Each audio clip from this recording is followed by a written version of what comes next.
मुकदमा चला, मुख्यमंत्री को जुर्माना देना पड़ा। क्या हमने गलत बोला है? तो आप जांच करवाइए और इसके खिलाफ कार्रवाई होगी। ये झूठ बोल रहा है। और आगे और सारी बातें मैं कहूंगा, बाहर भी कहूंगा, यहां भी कहूंगा। नमस्कार, इन खबर में आपका स्वागत है। बिहार की सियासत में बहुत बड़ा उलटफेर हुआ और नीतीश कुमार इधर से पलटी मार करके उधर पहुंच गए और ले ली है 8वीं बार सीएम पद की शपथ।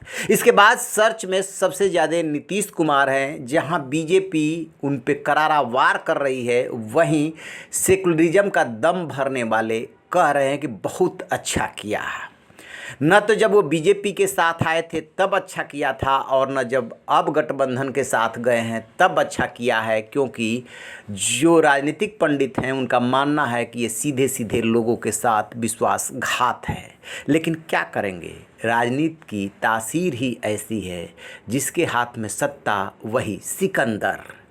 अब नीतीश कुमार का वो बयान विधानसभा में दिया गया, वो भाषण जब वो बीजेपी के साथ आए थे, खूब वायरल हो रहा है। तब उन्होंने सेकुलरिज्म पे क्या ज्ञान दिया था, जरा सुनिए। सेकुलरिज्म का पाठ, और हमको सेकुलरिज्म का पाठ इस देश में कोई नेता नहीं पढ़ा सकता है। हम जानते हैं इन लोगों की क्या स्थिति हो। इसलिए मैं इतनी ही बात कहूंगा, और आगे और सारी बातें मैं कहूंगा, बाहर भी कहूंगा, यहां भी कहूंगा, और लोगों को मैं आईना दिखाऊंगा। इसलिए जरा सचेत रहें। बहुत सारी बातों को जो बोलते हैं, हम मर्यादा का पालन करते हैं, हम अकारण नहीं बोलते हैं। लेकिन अगर कोई इसके लिए मजबूर करिएगा तो हम तो पूरा का पूरा आईना दिखाएंगे। एक एक बात पर हम उसका जवाब देकर आईना दिखाएंगे। लेकिन आज इतना ही। बिहार के हित में यह सरकार कार्य करने के लिए प्रतिबद्ध है। भ्रष्टाचार के खिलाफ जीरो टॉलरेंस की नीति पर, सुशासन के लिए, गवर्नेंस के लिए काम करेगी। समाज के हर तबके के हित की रक्षा होगी। बिहार तरक्की की नई ऊंचाइयों को प्राप्त करेगा। इसी आश्वासन के साथ मैं आज पुनः निवेदन करता हूं, जो स्थिति है, जो जनता का वोट मिला है, वो काम करने के लिए मिला है, वो भोग करने के लिए नहीं मिला है। और जब सारा दृश्य एक एक करके सामने आया तो हमने तो इतना ही कहा कि एक्सप्लेन कर दीजिए। मुझसे कहा गया कि आप बताइए क्या एक्सप्लेन करें। हमको जो चार्ज लगा है उसको एक्सप्लेन करिए, जो आप पर आरोप लगा है उसका उत्तर दे दीजिए बिंदुवार। उत्तर देने की स्थिति में नहीं थे। कानून का सहारा बता रहे हैं। अरे जनता सबसे बड़ी कोर्ट होती है, जनता सबसे बड़ी अदालत होती है, और जनता के प्रति प्रतिबद्धता हमारा है जनता की सेवा करने का, एक परिवार की सेवा करने का नहीं है। और ये राज मिलता है, यह योग, यह सेवा राज भोग के लिए नहीं मिलता है, मेवा के लिए नहीं मिलता है। जैसा कि आपने सुना, बता रहे हैं कि सेकुलरिज्म पे उन्हें कोई ज्ञान न दे। क्या है धर्मनिरपेक्षता, उनसे बेहतर कोई नहीं जानता।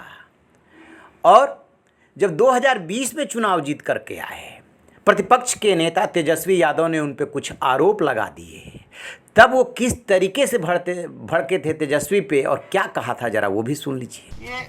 आगे बढ़िए वहां से। अध्यक्ष महोदय, हम बस इतना कहना चाहते हैं कि जनादेश की चोरी हुई, चोर दरवाजे से ये सरकार का इतिहास रहा। और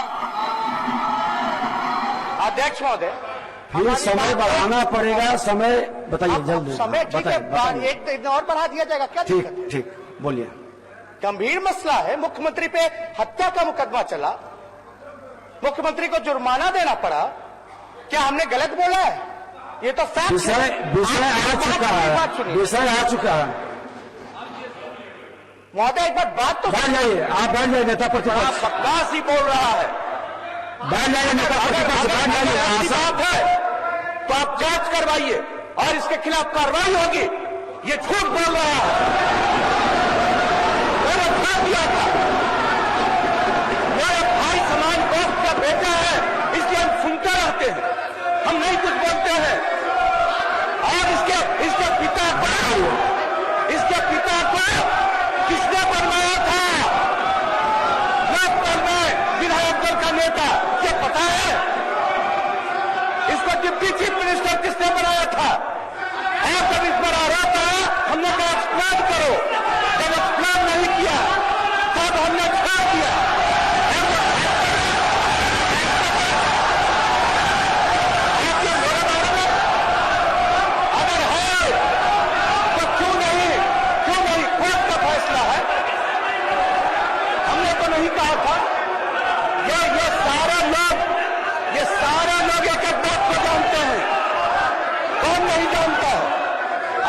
किसी बात को जानने के आधार पर जैसा कि आपने सुना, ये दोनों वीडियो खूब वायरल हो रहे हैं। विपक्षी खास तौर से इसको हवा दे रहे हैं। नीतीश कुमार के पास इन सवालों का जवाब नहीं है, क्योंकि जब जिस पाले में रहते हैं वैसा ही वो बोलते हैं। जब बीजेपी के साथ जाते हैं तब उनके सुर अलग हो जाते हैं, और जब महागठबंधन के साथ या आरजेडी के साथ आते हैं तब सुर अलग हो जाते हैं। लेकिन जो पिछले बयान हैं वो आपका पीछा करते रहते हैं। तो कितना सही किया नीतीश कुमार ने, कितना गलत किया, बीजेपी उनके साथ क्या कर रही थी, आप कमेंट बॉक्स में जा कर के कमेंट जरूर कीजिएगा, अपनी राय जरूर दीजिएगा। रहिए ना बेखबर, देखते रहिए इन खबर। Thank you. इन खबर चैनल को सब्सक्राइब करें।